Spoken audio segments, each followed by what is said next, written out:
Em 1 Coríntios, capítulo 9, eu quero falar hoje lições da vida de um atleta. Algumas lições que eu quero tirar para os nossos corações.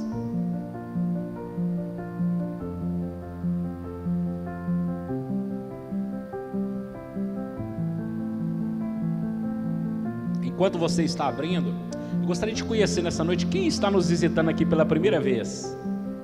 Pela primeira vez. Todos são de casa? Tem um ali.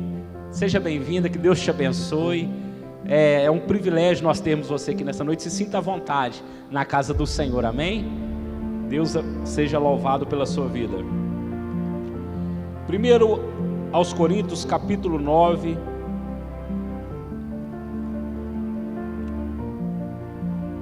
A partir do versículo 24, nós vamos ler o 24, o 25, o 26 e o 27. Não sabeis-vos que os que correm no estádio, todos na verdade correm, mas um só leva o prêmio. Correi de tal maneira que o alcancei, e todo aquele que luta de tudo se abstém, eles o fazem para alcançar uma coroa corruptível. Nós, porém, uma incorruptível. Pois assim corro, não como a coisa incerta, assim combato, não como batendo no ar. Antes subjugo o meu corpo e o reduzo à servidão, para que pregando aos outros, eu mesmo não venha de alguma maneira a ficar reprovado. Amém. Podemos assentar?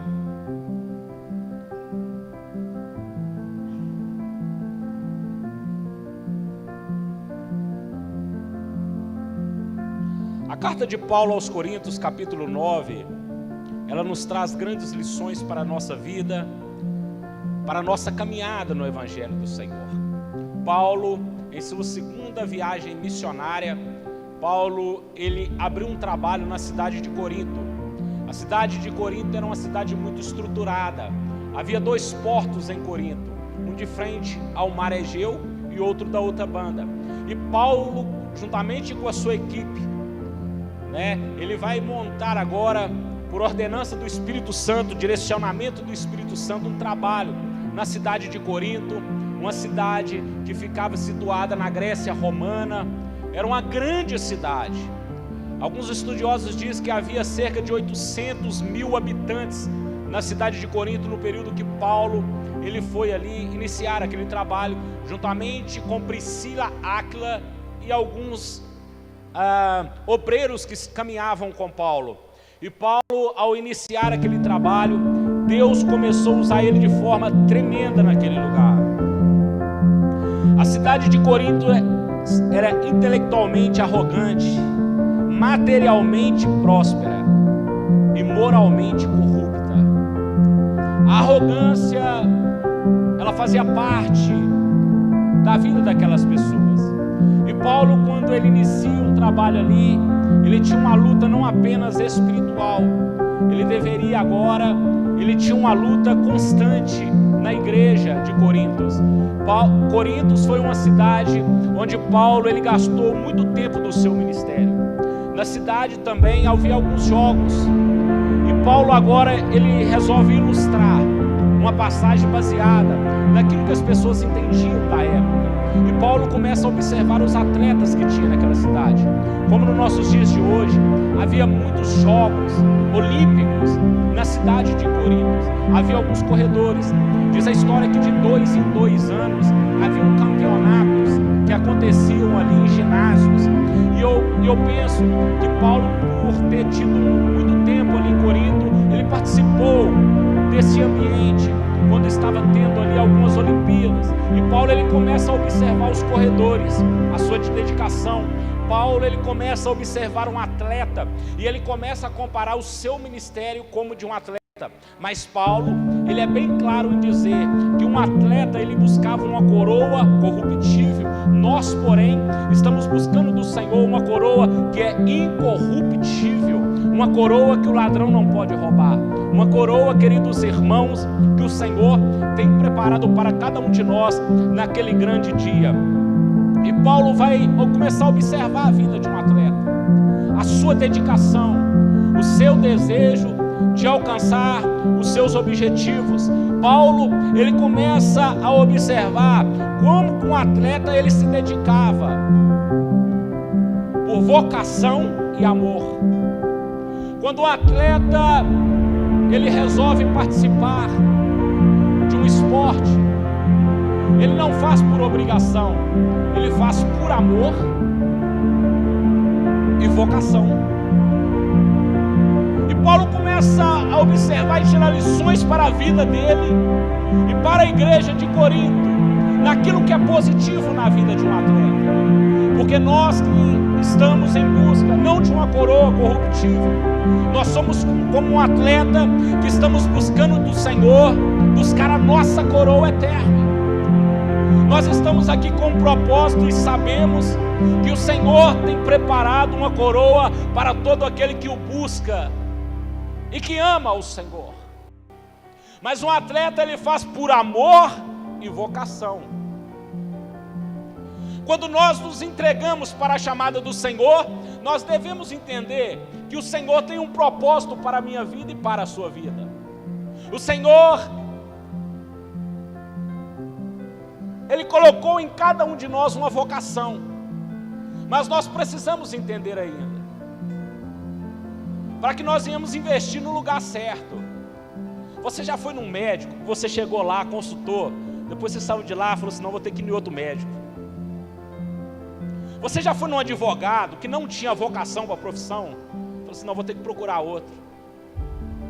Quando a pessoa ela está no lugar errado, ela não produz como ela deva produzir. Quando a pessoa está no lugar errado, quando ela não tem vocação, ela não vai sobressair no seu propósito de vida. Você já observou que nós, seres humanos, nós temos uma tendência, quando a gente vê alguém tocando um violão e toca bem, aí eu falo assim, eu quero aprender violão. Aí você vê alguém que toca um teclado, o violão fala na mão dele, o teclado fala na mão dele, você fala assim, eu quero aprender a tocar teclado. Aí você vê alguém cantando com aquela voz linda, você fala assim, aí às vezes você olha para você e fala, pô, mas eu não tenho voz, eu não canto tão bem. Aí se entristece. Eu não estou dizendo que você não tem que investir em algo, em outras coisas na sua vida, mas nós temos que investir naquilo que nós temos vocação, e geralmente as pessoas querem investir naquilo que ela não tem vocação. Eu tenho que me conhecer. Poxa, o meu negócio é dialogar, eu vou investir nisso. Eu não sou uma pessoa tão introvertida. O meu negócio é tocar e cantar. Eu preciso investir no lugar certo. E muitas das vezes nós investimos no lugar errado. Nós devemos observar em nós, naquilo que nós temos vocação, para nós investirmos e sobressairmos. Não é porque um está fazendo, irmãos, nós temos que ser igual a ele. Nós como seres humanos, nós temos uma tendência dentro do ambiente social, em que nós desenvolvemos como seres humanos, a espelhar nas pessoas, e isso é muito comum. Nós temos aí uma porcentagem, eu vou jogar por alto, mas só para que você entenda, vamos supor, 14,5% você aprende ouvindo. Você aprende ouvindo. 12,5% você aprende lendo. Mas 19,5% você aprende vendo. Você aprende mais vendo do que de qualquer outra forma. Como é que eu aprendo a andar? Observando o outro andar. No meu desenvolvimento social, como é que eu vou aprender a comer com garfo? Observando o outro. Como é que pego o ônibus? Eu vou observar. Então, olhando, nós aprendemos muito mais no nosso desenvolvimento. Então, por isso que nós precisamos de uma referência. Você pode observar, são poucas coisas que brotam de nós. 99,9% é uma imitação. Nós observamos, nós precisamos de uma referência. Nós precisamos de uma referência para nós seguirmos. E o problema é que nós somos como uma esponja. Quando nós nascemos, nós vamos desenvolvendo dentro do ambiente social, nós somos como uma esponja seca, que joga numa água, ela puxa tudo para ela. Nós pegamos o que tem de bom e o que tem de ruim. E nessa deixa, quando nós como seres humanos, no ambiente social, nós aprendemos muito olhando, nós temos o problema de medir muito nossas vidas com as pessoas que estão à nossa volta. Se o outro conseguiu e eu não consegui, eu vou, poxa, o problema está em mim. Pô, por que o outro está fazendo e está dando certo? Por que eu faço e não está dando? E nós começamos a medir a nossa vida com o outro, e muitas das vezes de forma negativa, isso nos joga para baixo. Mas Paulo aqui observando o atleta, que o atleta ia na sua vocação, naquilo que ele sobressaía. Está na hora de nós pararmos de investir no lugar errado. Nós temos que investir na vocação que Deus colocou sobre nós. Deus colocou em cada um de nós uma vocação. Você já viu quando você conversa com a pessoa, ela tem um dom de aconselhar? Ela tem um dom de aconselhar. Você às vezes está para baixo, você conversa com ela, ela te joga para cima. É o dom que a pessoa tem na vida. Nós temos que entender o nosso dom para nós investirmos no lugar certo. E pararmos, irmãos, apenas de olhar para o outro. E parar, irmãos, de apenas olhar para o outro que está sobressaindo na sua vocação. E esquecer que Deus colocou em cada um de nós qualidades específicas. Você tem valor para o Senhor. Invista naquilo que o Senhor colocou em suas mãos. E Paulo começa a observar um atleta. Um atleta, ele tem propósito, meta. Ele tem um propósito, traça uma meta. E quando ele conclui a meta, ele alcança o seu objetivo. E qual é o nosso objetivo? O céu. O nosso objetivo é o céu. É uma coroa, irmãos, que ladrão não pode pegar. O nosso objetivo, o nosso alvo tem que ser o céu. E Paulo começa a tirar lições de um atleta, porque ele começa a observar que um atleta estava buscando ali, irmãos, uma coroa corruptível, e ele se entregava por inteiro. Ele se entregava por inteiro para alcançar aquela coroa. E Paulo começa a se edificar e a conversar com os coríntios acerca dessa determinação, desse entusiasmo. Nós precisamos ter entusiasmo com as coisas de Deus. Entusiasmo, hoje é culto, vou para a casa do Senhor, glória a Deus. Hoje eu vou adorar o nome do Senhor de todo o meu coração. Hoje é evangelismo, eu vou envolver na obra. Hoje tem célula, glória a Deus. Nós não podemos perder o entusiasmo. Porque um atleta, quando ele perde o entusiasmo, ele fracassa no meio da caminhada.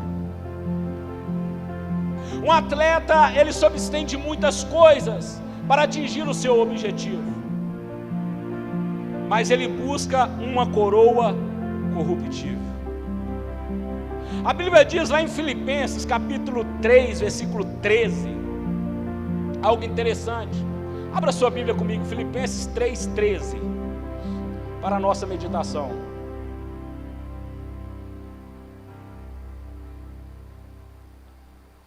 Filipenses diz assim: irmãos, quanto a mim, não julgo que o haja alcançado, mas uma coisa faço, é que, esquecendo-me das coisas que atrás ficam e avançando para as que estão diante de mim.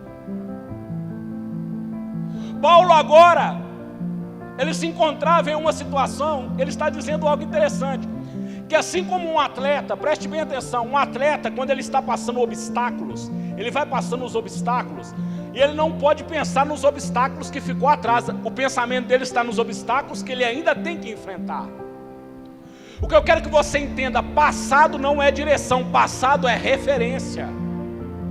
Vou repetir de novo, passado não é direção, passado é referência. O para-brisa do seu carro tem que ser maior do que o retrovisor. Mas o problema é que parece que o nosso retrovisor está maior do que o para-brisa. Tem gente que só olha para trás. Naquele tempo era bom. Naquele tempo, quando eu aceitei Jesus, não envolvia mais. Naquele tempo, passado não é direção, passado é referência. E Paulo, ele vai nos dar uma lição disso. Ele vai dizer assim: olha, não olhando para as coisas que ficam atrás. Paulo já tinha Deus já tinha usado ele para abrir igreja, curar pessoas, libertar pessoas. Não olhando para as coisas que ficam atrás, mas eu avanço para aquilo que o Senhor tem para mim. Paulo está dizendo: eu estou olhando para aquilo que o Senhor tem para cumprir em minha vida ainda. Nós passamos por frustrações, nós passamos por perdas em nossas vidas, mas nós não podemos ficar presos ao passado. Nós temos que levantar a nossa cabeça, porque Deus tem grandes coisas ainda para realizar na minha vida e na sua vida como atleta do Senhor. Deus tem grandes coisas para realizar na tua vida. Então para de ficar olhando só para trás, você vai olhar como referência, porque Deus lá na frente tem grandes vitórias para a sua vida e para a sua família. A Bíblia diz assim que nós somos mais que vencedores. Em Romanos vai dizer assim que nós somos mais que vencedores. Romanos 8:37, nós somos mais que vencedores. O que é ser mais que vencedor? Você lembra quando o Ronaldo ganhou aquela bola de ouro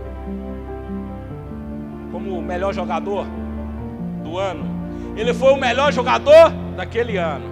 No outro ano, ele já não era o melhor do mundo, era outro jogador. Um competidor, ele ganha como o melhor do ano hoje, melhor nadador, melhor jogador de futebol, o melhor lutador de boxe. Ele ganha esse ano, é o melhor do mundo, mas ano que vem ele não ganha. Mas Paulo está dizendo assim: nós que estamos em Cristo Jesus, nós somos mais que vencedores. Sabe o que Paulo está dizendo? Eu sou vencedor hoje, amanhã, depois, ano que vem. Eu sou mais que vencedor em Cristo Jesus.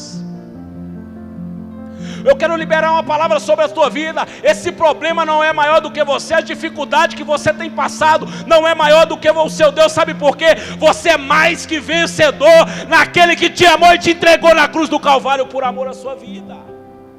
Me ajuda a pregar aí, dá uma olhadinha para o seu irmão e fala assim: você é mais que vencedor em Cristo Jesus. Ora blassuri me clabachandarábia. Você é mais que vencedor em Cristo Jesus. Aleluia! Paulo está olhando alguns atletas que se dedicam, se entregam tanto por uma coroa, irmão, que são corruptíveis. Mas eu quero que você entenda que ele se alegrou, porque ele estava em busca de uma coroa que jamais se acabará, que é incorruptível. O que Deus tem preparado para você é maior do que os seus problemas e as suas dificuldades.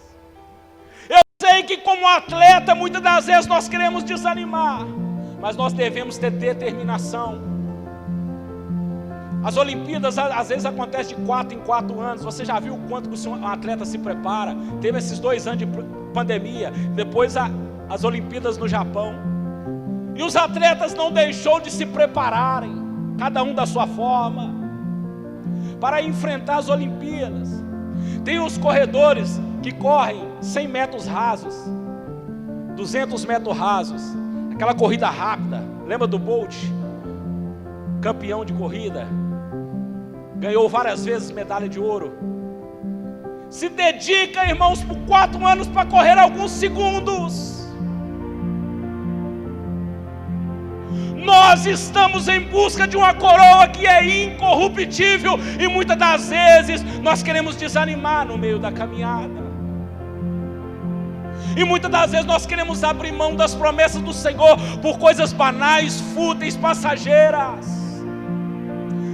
Nós, como atleta de Cristo, nós não podemos parar no meio da caminhada. Como atletas de Cristo, assim como Paulo nos orienta, nós temos que perseverar, que a nossa coroa é certa no Senhor. Geralmente um campeonato são várias pessoas ali em busca daquele campeonato, para um só receber o prêmio. A Bíblia diz assim que todos aqueles que perseverar até o fim, o Senhor dará a coroa da vida. Persevera até o fim, persevera até o fim. As dificuldades estão vindo, é pandemia, é doença, é crise no país, é crise política, irmãos, é tantas enfermidades, mas eu quero liberar uma palavra para a sua vida. Você é um atleta de Cristo. Deus tem preparado grandes riquezas para a tua vida. Os problemas atuais não vão parar a tua vida e a tua caminhada. Tem algum atleta aqui nessa noite? Tem algum atleta aqui nessa noite? Louvado seja o nome do Senhor. Eu acho interessante que tem uma corrida também, a corrida olímpica, é uma multidão de pessoas, cerca de 42 quilômetros. Geralmente ali tem uns 200, 300 corredores profissionais, e tem aqueles amadores no meio. Você já viu quando dá o tiro? Pum! Aí sai aquele monte de amador correndo. Quando dá 2 quilômetros, 3 quilômetros, tá tudo de língua para fora, né? E os outros corredores profissionais aqui, ó, vem no piquezinho dele. O problema é que muitas das vezes, irmãos, nós queremos passar o carro na frente dos bois, e não pode. Nós temos que entender, a nossa caminhada no Evangelho, ela é um processo. Deus vai trabalhando na nossa vida e vai nos amadurecendo. Nós precisamos entender esse processo do Senhor. Não é porque eu cheguei num grupo de célula, eu dei uma palavra bonita, que eu já estou preparado para me ser melhor do que o pastor. Não é porque eu cantei e Deus me abençoou, que eu tenho que ser o único a cantar. Irmãos, muitas das vezes a pessoa, ela começa a se valorizar tanto, não é que não deva, que ela começa a menosprezar a trajetória, e a entender que na vida cristã é um processo. O quanto de igreja que nós vemos abertas nos nossos dias atuais no Brasil, pessoas despreparadas para estar à frente de um trabalho, pessoas que deixam o seu ego se elevar. Tudo é necessário um preparo. Não queira passar o carro na frente dos bois. Espera no Senhor, vai no seu ritmo. Vai no ritmo do Senhor, que no tempo certo Deus vai cumprir a chamada dele sobre a tua vida. Não se preocupa com aquelas pessoas que saem disparadas, irmão. Ela parece que está conquistando tudo, parece que você está ficando para trás. Vai no ritmo do Senhor. Parece que você vê as coisas acontecendo na vida do outro, não está acontecendo nada na sua vida. Eu quero que você entenda, Deus tem um tempo para realizar toda a obra dele sobre a nossa vida. Você é um atleta do Senhor, está na escola de Deus. Deus não se esqueceu de você. No tempo certo, Deus vai cumprir aquilo que Ele te prometeu. No tempo certo, Deus vai colocar as coisas no lugar. Quando nós analisamos a palavra de Deus, nós vemos que Deus, de forma tremenda, Ele usou homens, Ele fez maravilha no decorrer da história, irmãos, que marcou o tempo. E muitas das vezes nós valorizamos tanto o tempo atual, esquecemos de valorizar os feitos de Deus. Quando nós observamos ali Popó, ele foi um dos campeões de boxe. E as pessoas ali, né, o seguiam e até idolatravam. Mas quando eu leio na palavra de Deus, a Bíblia diz assim que Sansão, com uma queixada de jumento, ele matou 1000 homens, cheio do Espírito Santo de Deus. Eu estava observando alguns anos atrás, alguém dizia assim: Ronaldo é fenômeno, Ronaldo é fenômeno. E quando nós começamos a observar, fenômeno é algo raro, fenômeno é algo que não acontece em toda época. Tem pessoas que vivem a vida inteira e não vê um fenômeno. Fenômeno não se encontra em qualquer lugar. Mas eu quero liberar uma palavra sobre a tua vida. Fenômeno é ver o mar se abrir, Israel passar em pé enxuto. Fenômeno é uma sarça arder pegando fogo e não se consumir. Fenômeno e sobrenatural é você entrar aqui triste, abatido, receber a presença de Deus e sair daqui cantando o hino da vitória. Quantos creem que esse Deus é o Deus do sobrenatural e podem aplaudir o Senhor nessa noite? Aleluia, aleluia, aleluia. Deus tem preparado coisas grandes para você, atleta do Senhor. Eu quero ler com você Isaías capítulo 60.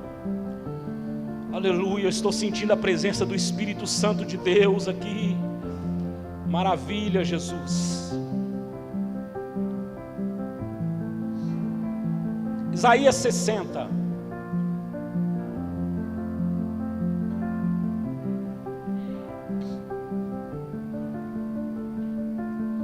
A partir do versículo 6.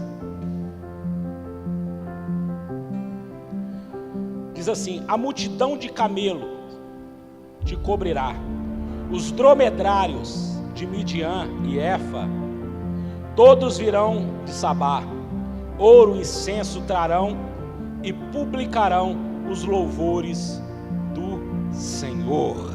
Amém? Eu quero falar de um atleta que está nesse versículo, um atleta que Deus dotou ele de muita capacidade. Nós lemos aqui acerca dos dromedários e dos camelos. Há uma diferença entre o dromedário e camelo, mesmo sendo da mesma família. O camelo, ele tem 2 corcovas nas costas. O dromedário, ele só tem uma. O camelo, ele tem mais pelos no corpo do que os dromedários. Os dromedários é um animal com as pernas mais compridas do que o camelo. Geralmente o camelo, ele se encontra mais na região da Ásia, que é uma região mais fria. Os dromedários, mais pela região da África, típico do deserto. Os dromedários, ele tem algo que Deus colocou sobre ele, que eu quero meditar com você. O dromedário, além da pálpebra que ele tem nos olhos, ele tem uma película que quando vem a tempestade, ele vai de encontro à tempestade e consegue enxergar no meio da tempestade. Esse animal, ele é tão interessante que os demais animais, quando vê a tempestade de areia vindo, eles fogem. O dromedário não, ele enfrenta a tempestade. E outra coisa, quando ele coloca abre essa película sobre os seus olhos, a areia, ela não tira a sua visão no meio da tempestade. Como atletas de Cristo, no meio da tempestade, muitas das vezes a nossa visão fica meio ofusca. A tempestade, ela quer ofuscar as nossas visões. Lembra quando Jesus estava no meio, ou seja, os discípulos estavam no meio da tempestade, lá no mar da Galileia? Eles começaram a ver Jesus andando sobre as águas e diz: é um fantasma. A tempestade, ela tira a nossa capacidade de enxergar. Nós começamos a enxergar até Deus como um fantasma. Nós começamos a esquecer dos feitos de Deus. E esse animal, eu acho interessante que Deus deu ele capacidade para enfrentar a tempestade. E tem algo interessante: quando a tempestade se intensifica, ele costuma colocar os seus joelhos, a parte da frente, dobrar os seus joelhos para suportar a tempestade. Corre cerca de 16 km por hora. Ele corre mais do que o camelo corre cerca de 5. Embora o camelo puxa grandes cargas, mas o dromedário é específico para atravessar o deserto, atravessar as tempestades. E eu entendo que há muito crente dromedários, aqueles que não desanimam no meio da tempestade, aquele que a tempestade está vindo, mas ele sabe que Deus vai dar ele capacidade para enfrentar a tempestade.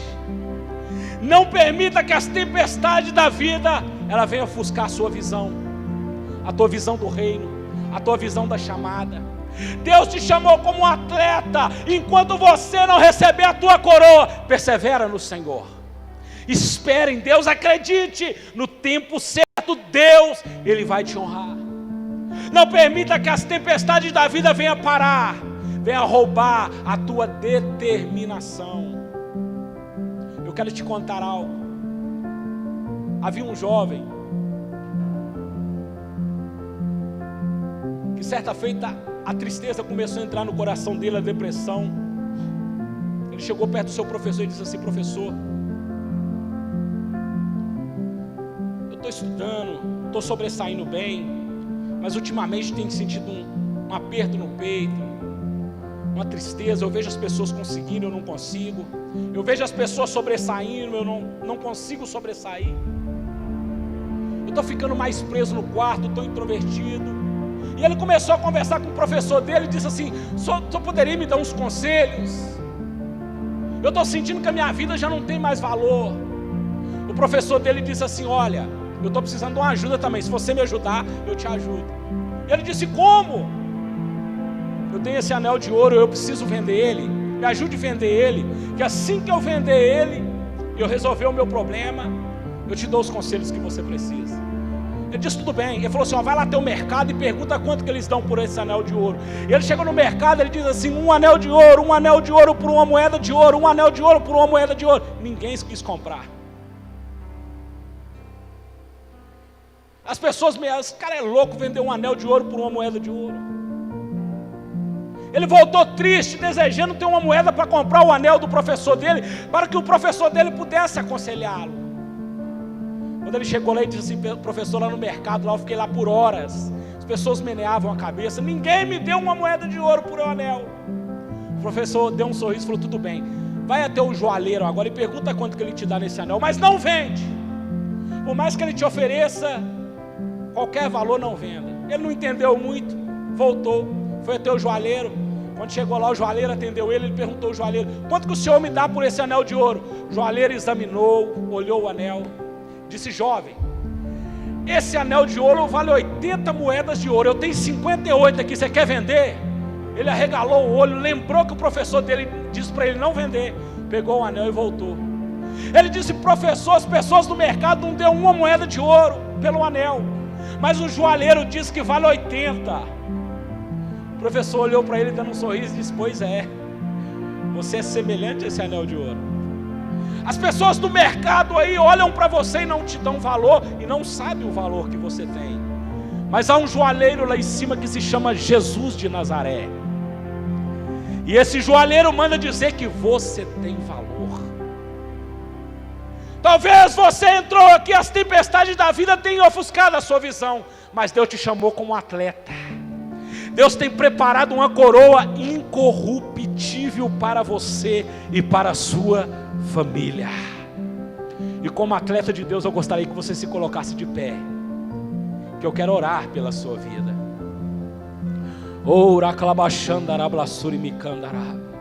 Eu gostaria que você colocasse a mão sobre o teu coração. Eu gostaria que você pensasse como você entrou aqui nesta noite. Como está a sua vida? Como está o seu coração? Talvez você tenha encontrado muitas adversidades no meio do caminho. Eu gostaria que você apresentasse a sua vida, não só esperasse orar, mas você orasse comigo pela tua vida. Você abrisse o teu coração nesta noite e recebesse o grande milagre de Deus sobre a tua vida, atleta do Senhor. Querido Deus e eterno Pai, eu quero te apresentar a tua igreja. Eu quero te apresentar a cada irmão que adentrou dessas portas para dentro. Meu Deus, assim como Paulo, ó Pai, nós somos um atleta diante do Senhor e cremos, ó Pai, na vocação e na chamada do Senhor sobre nossas vidas. Eu quero ministrar sobre a vida desse irmão, ó Pai, em nome de Jesus, que toda frieza, todo desânimo, todo medo, toda tristeza venha cair por terra. Que o Senhor, ó Pai, possa reacender a chama do Espírito Santo na alma dele, em nome de Jesus Cristo, ó Pai querido. Se ele estava se sentindo sem valor, eu quero ministrar sobre a vida dele que ele tem valor, porque Jesus se entregou por nós. Se Jesus se entregou por ele, por ela, portanto, ó Pai, em nome de Jesus Cristo, que toda tristeza saia, que todo medo saia, que toda dor saia, e que a presença do teu Espírito Santo tenha liberdade sobre nós nessa noite.